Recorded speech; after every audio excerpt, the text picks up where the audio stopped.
Սոֆի Դևոյան կրտսերը շարունակում է ակտիվ գործունեություն ծավալել և պարբերաբար հայտնվել հանրության ուշադրության կենտրոնում։ Այս տարիների ընթացքում Սոֆի Դևոյանի անձնական կյանքն ու գործունեությունը մշտապես հետաքրքրություն են հարուցել և քննարկումների, երբեմն նաև քննադատությունների առիթ տվել։ Ամիսներ առաջ կայացավ Սոֆի Դևոյանի հարսանյաց արարողությունը, իսկ արդեն երեկ Տյառն ընդառաջի արարողությունը վերաբերում էր նաև այս զույգին։ Սոֆի Դևոյան կրտսերը իր ինստագրամյան էջում հրապարակումներ է արել, ցույց տալով, թե ինչպես է ամուսնու հետ տոնել օրը։ Հետո արդեն Սոֆին ներկայացրել է նաև մեկ այլ տեսանյութ, որտեղ երևում է, թե ինչպես է իր սաներին քաղցրավենիք բաժանում տոնի առիթով։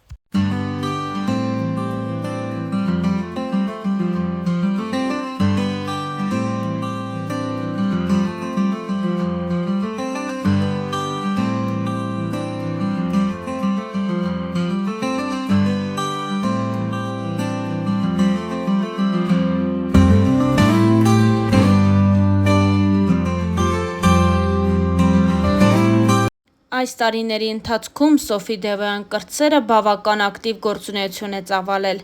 Պարուհին նաև մասնակցել է մի քանի հարցազրույցի, որի ընթացքում խոսել է Սոֆի Դևոյանի և մայրիկի Զարուհի Բաբայանի հետ սերունդների երկխոսության ու անձնական կյանքի մասին։ Star News-ը առանձնացրել է այդ հարցազրույցից բացառիկ հարց ու պատասխանները։ Լրագրողի առաջին հարցը պարուհուն հետևյալն էր. Սոֆի, որքանով նկատել ենք վերջին շրջանում ձեր ողջ ուժերը կենտրոնացրել եք հենց պարարվեստի վրա, կպատմեք այդ մասին։ Այո,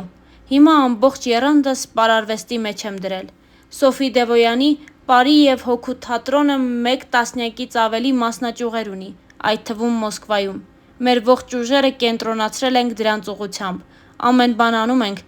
որ նոր ծրագրեր, բեմադրություններ, համերգներ ունենանք, որ երեխաները հնարավորինս շատ շփվեն հայկական արվեստի հետ և մենք էլ մեր ավանդը ունենանք այդ գործում։ Դուք նաև զբաղվում եք ոճաբանությամբ։ Հիմա դա ինչպես է արտահայտվում ձեր կենսակերպի վրա։ Այո, ես ունեմ հագուստի իմ բրենդը։ Առհասարակ աշխատում եմ հագնվել այնպես, որ ինքս ինձ կողքից նայեմ ու ասեմ՝ այս անգամ ավելի կրեատիվ և ուրիշ էի։ Փորձում եմ ամեն անգամ նոր ոճերում հանդես գալ։ Կարծես թե ստացվում է, նշել էր պարուհին։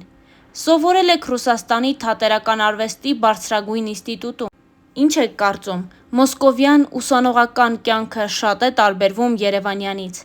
Իրականում շատ։ Նախ, բավական բարդ է, երբ այնտեղ դու մենակ ես։ Ոչ մի րոպե չես կարողանում թուլանալ, միտքդ հանգիստ թողնել։ Պետք է պատրաստ լինես ցանկացած բնույթի դժվարության, բայց այնպես չէ, որ Երևանում դժվար չէ։ Դուք այն հայտնիներից եք, որոնք ակտիվորեն օգտագործում են համացանցը, դա ձեզ համար ավելի շատ ձեր գործունեությունը ներկայացնելու, թե հայտնիություն ձեռք բերելու համար օգտագործվող հարթակ է։ Երկուսն էլ։ Մենք ապրում ենք 21-րդ դարում, և առանց համացանցի հնարավոր չէ պատկերացնել կյանքը։ Սոցցանցերը բավական հեշտացնում են քո գործունեությունը։ Շատ ավելի արագ դառնում ես լսելի և տեսանելի։ Դրանք քեզ բերում են նաև մեծ հայտնիություն։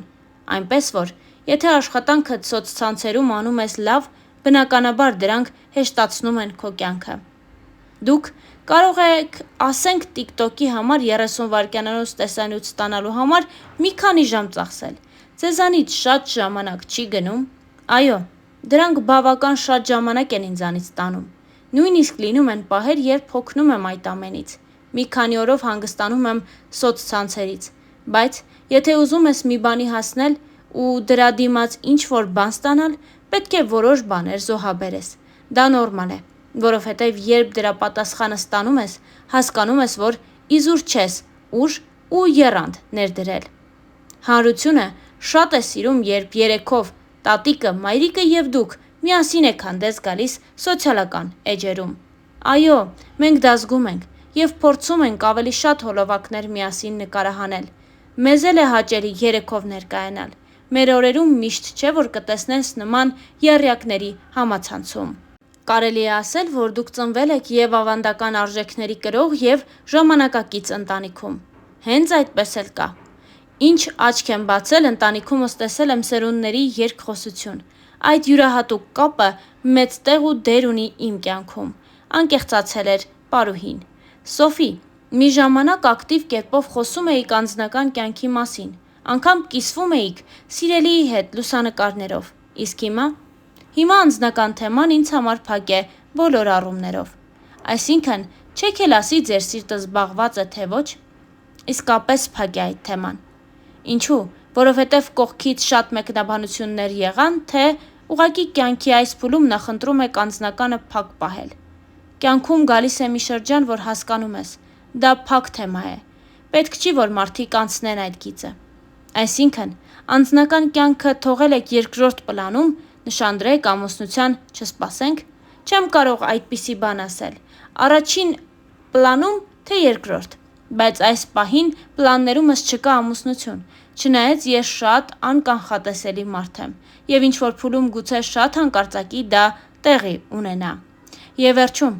ինչ խորհուրդ կտաք մեր երիտասարդությանը։ Այն պահին, երբ որոշեն ինչ-որ բան սկսել, և եթե հանկարծ դա չստացվի,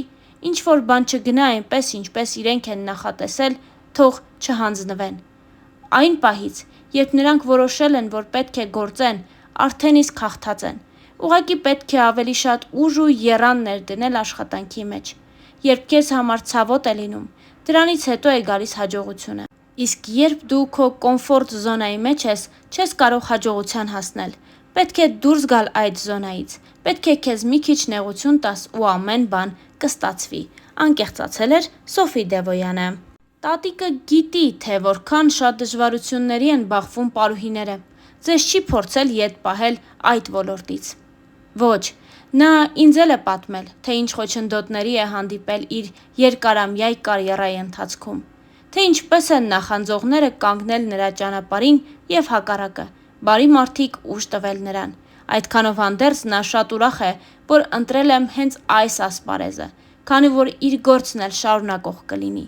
Տատիկս միայն խրախուսում է ինձ, փորձում է ամեն ինչ անել, որ ես ավելիին ձգտեմ ու հասնեմ դրանց։ Սոֆի, իսկ ձեզ ո՞ր ժանրում եք պատկերացնում որպես պարուհի, և որքանով է պարտավորեցնող պարարվեստի ասպարեզում նման մեծ ավանդի տեր-տատիկ ունենալը։ Մեր պարի ստուդիայում ամեն ժանրի մեջ էլ մեզ փորձում ենք։ Ես իմ ապագան էլ այդպես եմ պատկերացնում, տարբեր ժանրերում, քանի որ ճիշտ նկատեցիք, ես իմ առջև ունեմ նրան, մեծ ու հաջողակ օրինակ։ Ամեն ինչ անելու եմ նրա պատիվը բարձր պահելու համար և իհարկե կատարելագործվելու համար, իր հարցազրույցներից մեկի ընթացքում անկեղծացել էր Սոֆի Դևոյան կրտսերը, իսկ Star News-ն այս տեսանյութի համար առանձնացրել էր այսքանը։